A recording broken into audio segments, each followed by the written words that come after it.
nga guys, mainit na. Mainit na yung ating kawali, no? Tatry natin sa init ng araw. Sige nga kung makakaluto ngayon.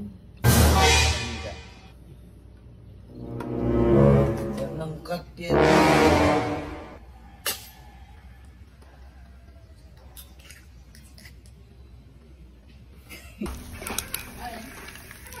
So ayun nga guys, kita natin tirik na tirik nga. Haba-haba pa. Tirik na tirik nga yung araw. Ayun, no. Tignan nyo, tirik na tirik talaga yung araw. Ayun, no. Hindi talaga ito maluluto. Alam nyo kung paano ito maluluto? Tara, samahan nyo ako. Kuya. Napanood ko na ba yung trending sa TikTok? Yung nagluto sila sa init ng araw, ng itlog? Sa init ng araw? Nagluluto ng itlog na puti. Hindi lang itlog, isda, manok. Pati isda? Tara, tingnan natin yung sikat ng araw. Sikat ng araw. Ba? Tirik na tirik nga. Tirik na tirik nga guys yung araw. Ano? Luto tayo? Go! Go! So ayun na nga guys, mainit na. Mainit na yung ating kawali, no? Tatry natin sa init ng araw. Sige nga kung makakaluto ngayon. Lagyan mo natin ng mantika. Oh, yan. Ayan guys. Mainit na nga. Ayan guys, tingnan nyo. Walang cut yan ha. Oh. Yung guys.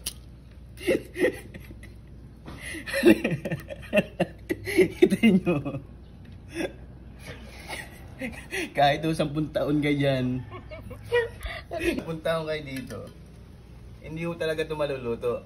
Alam niyo kung paano ito maluluto? Tara, samahan niyo ako. Kunin mo yung mantika. Samahan niyo ako, Dri.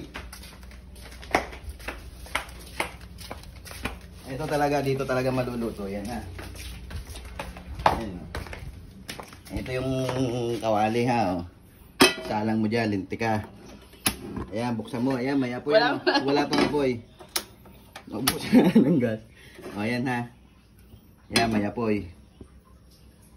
Tingnan mo kung paano maluto ang itlog. Gamit lang yung gas na LPG. Sales. O ayan o guys, so, naluluto na ng konti-konti o. O ayan o. Lalagyan na natin ng asin.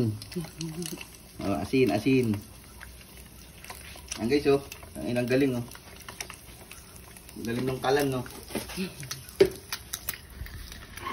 Ang galing ng kalan no. O. Ang galing ng kalan, no? Oh, kitang-kita nyo naman, ha? Oh. Yan, naluluto na. So, ayun, ganon. Ganon ang pagluluto ng itlog, ha? Kung gagamitin sa araw, ha?